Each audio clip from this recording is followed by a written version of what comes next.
Alors, le candidat alternatif à Thibault, au 49e congrès, est ici. Comment expliquer cela? Ah ben, c'est un camarade de la base qui est victime de la répression syndicale. Et quand le grand prophète, comme le grand prophète disait, quand tu abandonnes mon peuple, j'y suis, c'est-à-dire que moi je suis auprès des camarades qui souffrent et qui se battent, surtout qu'en plus je pense qu'il y a une situation suffisamment grave au niveau national, avec 400 à 500 000 mecs qui ont été lourdés en 2009, voire plus en 2010 pour le deuxième semestre où on a des grosses craintes. Forcément, Xavier Mathieu est un symbole de cette bataille et je pense qu'il serait nécessaire qu'on réunisse tous les travailleurs victimes de procédures de licenciement pour qu'on puisse organiser la riposte. Salut les jeunes, voilà. Salut toi, ça va bien? Bien, ça va ça. Alors certains disent que la crise est derrière nous. Certains disent que la crise est derrière nous. Oui. Alors le candidat alternatif à Thibault, il dit quoi? La crise est devant nous? J'aimerais bien qu'elle soit derrière nous. Le problème c'est qu'on est en plein dedans. Et je ne sais pas si on est loin d'en avoir atteint de la fin malheureusement. Je crois que la seule alternative c'est la lutte de tous les travailleurs sur des questions de classe et de masse, c'est-à-dire avec les revendications des salariés pour faire l'unité d'action, plutôt que d'attendre des unités de sommet épisodiques tous les 3-4 mois. Et je crois que la seule condition qui pourra sauver les industries, mais aussi tous les services publics qui sont menacés de suppression d'emplois, c'est de réunir le privé et le public dans un rapport de force puissant et durable. Parce que là, pour le deuxième semestre, je le dis, nous avons de très grosses craintes quant à l'avenir, notamment de beaucoup de sites industriels. Et 25 à 30% des effectifs supprimés dans la maintenance, sous-traitance, il ne faut pas croire que les constructeurs vont rester à part. Alors que penses-tu du mot d'ordre en fait nationalisation des entreprises qui délocalisent? Nationaliser comme réponse effectivement à ces fermetures d'entreprises massives là. Sincèrement, si la nationalisation, moi je ne suis pas contre la nationalisation, je suis pour que les travailleurs se prennent l'outil de production, c'est-à-dire qu'ils le maîtrisent. Le problème aujourd'hui, nous sommes dans une situation, une société capitaliste, et je pense que la question qui est posée, elle doit être posée au niveau national, voire international, mais déjà une bataille à notre niveau, au niveau national, il est urgent de l'engager pour qu'à un moment donné, on se réapproprie, voilà le terme exactement, de l'outil de production, et que cet outil de production serve réellement à l'intérêt économique et à la classe ouvrière, quoi. Or là, c'est pas le cas. 2008 a vu des profits énormes exploser, on a vu les dividendes, et 2009 seront encore plus importants que 2008, quand on sait que la prime à la casse a bénéficié une certaine activité. Malheureusement, ça n'a pas profité aux travailleurs des pays occidentaux, tout simplement parce que la recherche du profit maximum, on se sert des différences de masse salariale, de coûts salariaux pour exploiter les travailleurs des pays de l'Est aujourd'hui. Donc je crois que plus que jamais aujourd'hui, il est nécessaire de revoir l'ensemble du système actuel et de le changer, quoi, imposer un autre système que celui qui nous est imposé actuellement. Alors bonne année 2010 de lutte alors. Ah oui, plus que jamais. Et surtout 2010 avec l'événement et l'enjeu national que va être la retraite.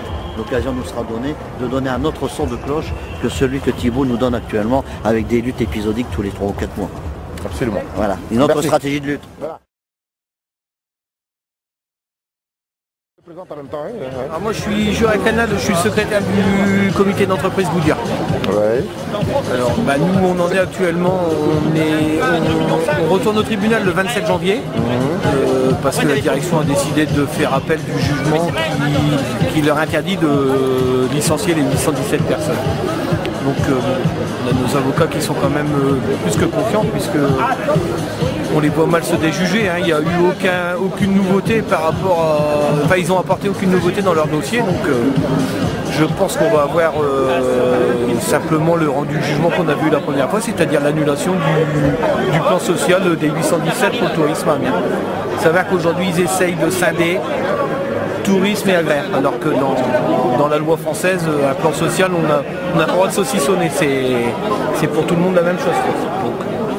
Donc, on a bon espoir que ça soit jugé en notre faveur le 27. Et puis si c'est jugé en notre faveur, et ben, on est reparti.